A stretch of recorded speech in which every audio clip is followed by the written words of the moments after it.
Okay, so the penultimate point, we are going to talk about playing with light because, of course, light is absolutely fundamental to photography, and street photography is no exception.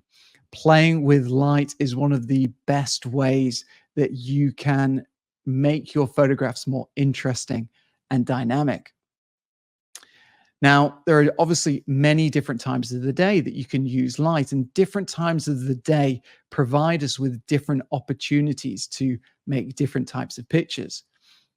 You can go to the same location at different times of the day and get completely different pictures because of the light. You can go early in the morning, you could get up really early before sunrise, shoot during the blue hour, just before the sun's about to come up. You could shoot during the golden hour after the sun has risen. You could stay out for a little bit longer as the light, the shadows shorten, and we get a little bit closer towards the middle of the day when people are moving around a bit more. People are going to work. Scenes, urban scenes tend to become a little bit more busy, very different to the scenes that you might find before dawn. And if you're somewhere in the tropics, for example, you don't want to be out shooting during the middle of the day when the light is so strong. So you can see that throughout the day, the light is always changing, and every different type of light can provide you with different types of pictures. So whenever you're out taking photos, you should be thinking about obviously the light, the quality of the light, but also, is this the best light for the scene that I'm trying to capture? You might think to yourself, well, maybe I should come back in 6 hours before the sun sets. Maybe if I come back at that time, the sun will be in a different position, the light might be better, and I might be able to get this street photo that I'm trying to capture. So patience is a big key to street photography. Sometimes you might find yourself in a situation where the light isn't that good, and you might assess the situation and think, I need to come back later and come back at a different time. And that's what professional photographers will do.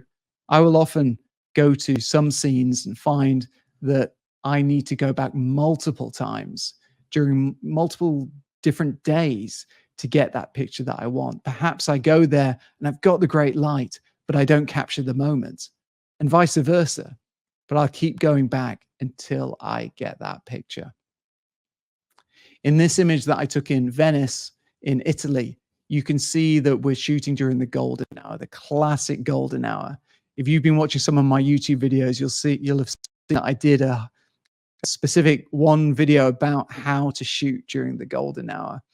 And obviously, it's a classic time of the day for taking photos. And in Italy, in Venice, when I was making this picture, I was using the silhouettes created at that time of the day to enhance the photo. So shooting into the sun, using the silhouettes, and also capturing the moment of that bird flying past in the sky.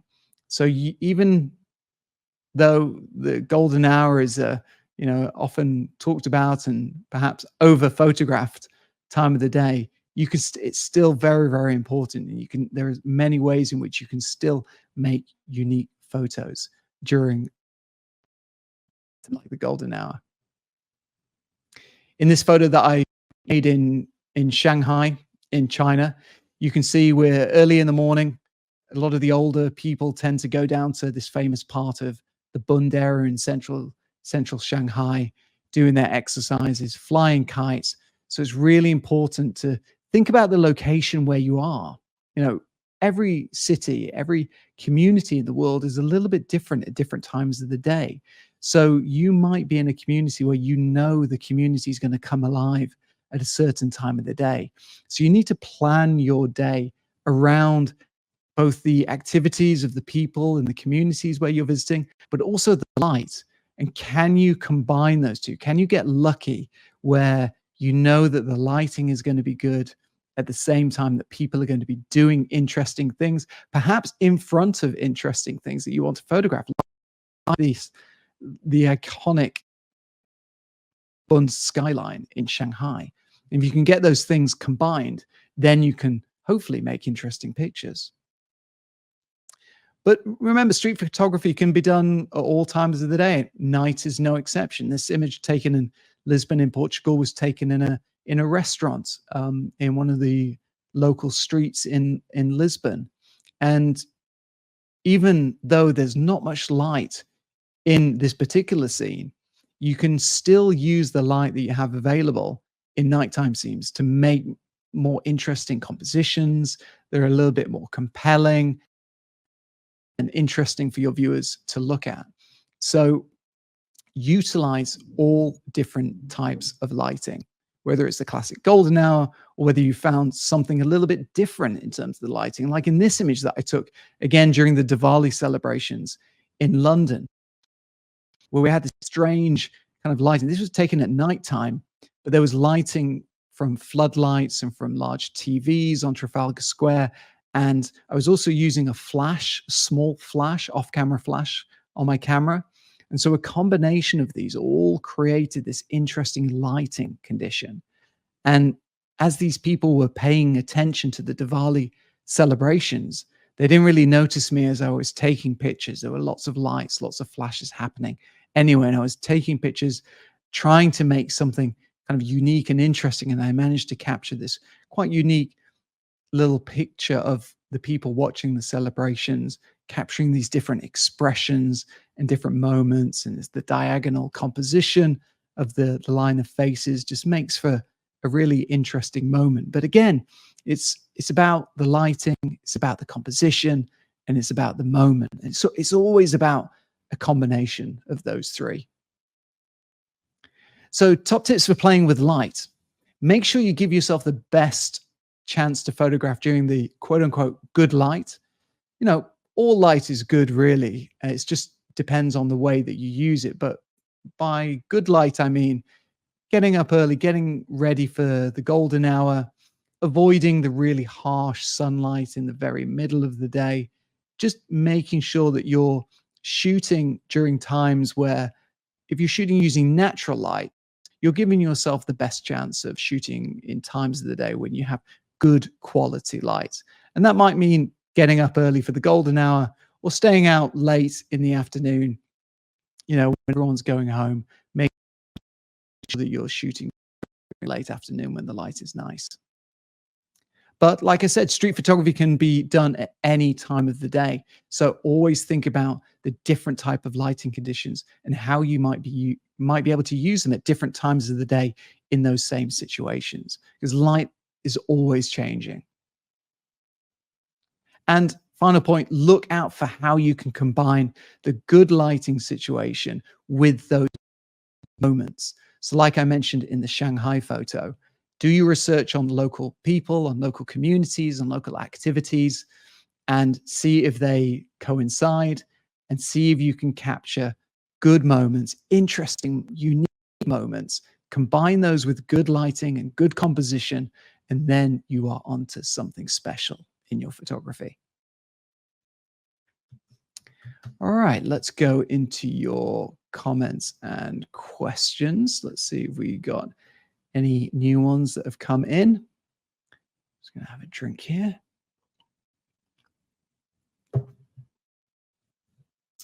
Okay, we've got a question from Liam again. Thanks for this question, Liam. For use in publications like Nat Geo or The Times, how much are you allowed to edit photos? I know that for certain publications, you can only do light, shadow, lift, or white balance, balancing, etc. Okay, that's a good question. For me personally, I only make very minimal adjustments to my photos. So you'd probably be surprised how minimal they are. I'm really only adjusting things like brightness, contrast, maybe some saturation, maybe playing around with the highlights and shadows just a little bit.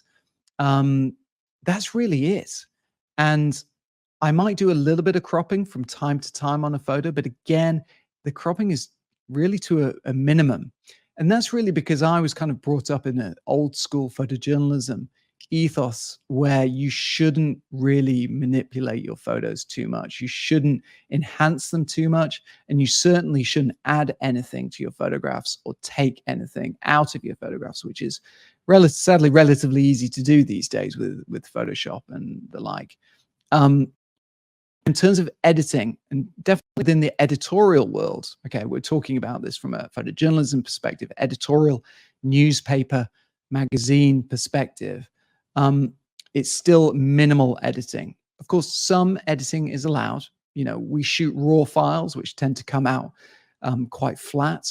So those need to be processed with Photoshop or Lightroom, but it does tend to be minimal in terms of the editing, with no major changes done to those pictures.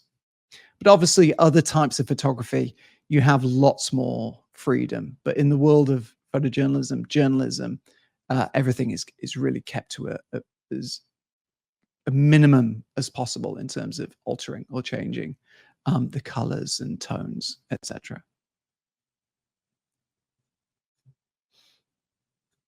All right, let's see. We've got maybe one more here before we move on to the final one for the stream. Okay, we kind of covered this, but I'm going to give a little shout out to Juan. He says, thanks for the question, Juan. Aperture priority or manual with auto ISO? Which one do you recommend? From Miami, Florida.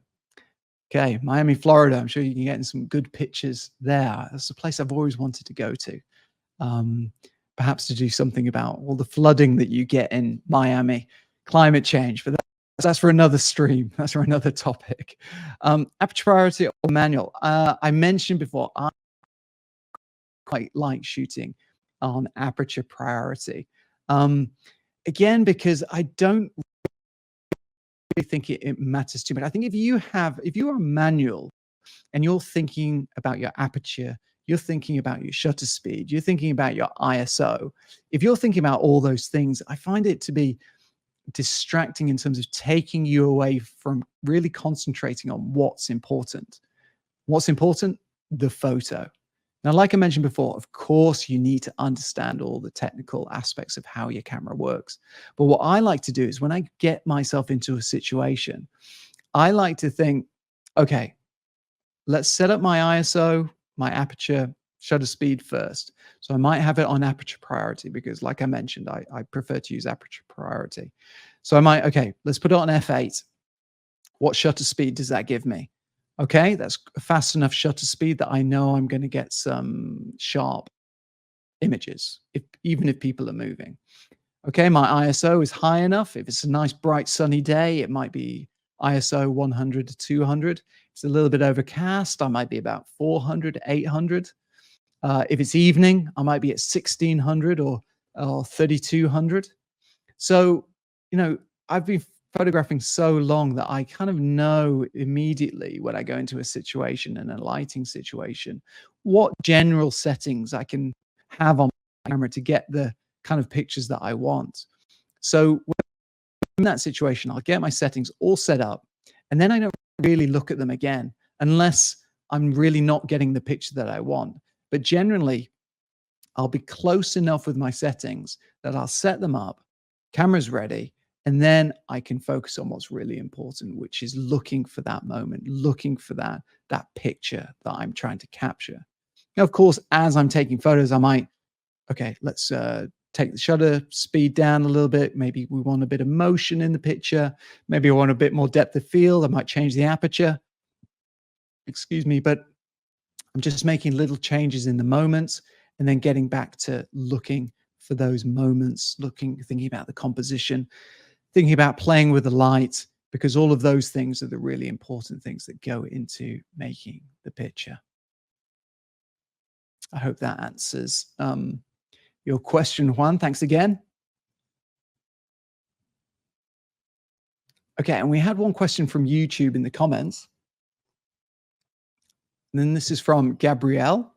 I've noticed that some photos are moving or blurry.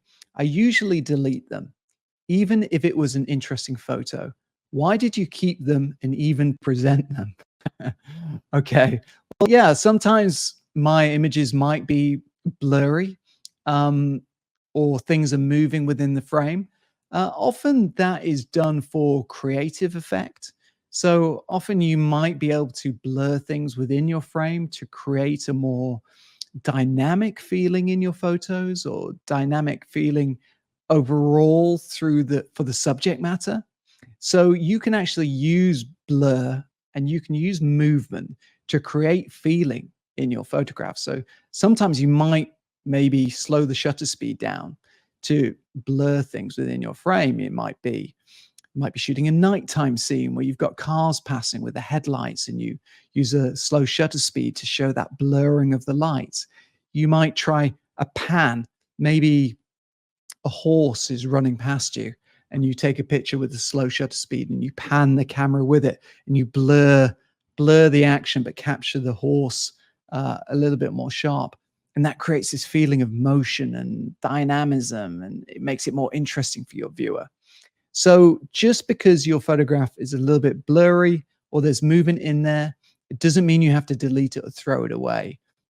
It can definitely add to an image, and it can definitely give a little bit more of a deeper feeling if you use that blur and that motion in a creative and positive way.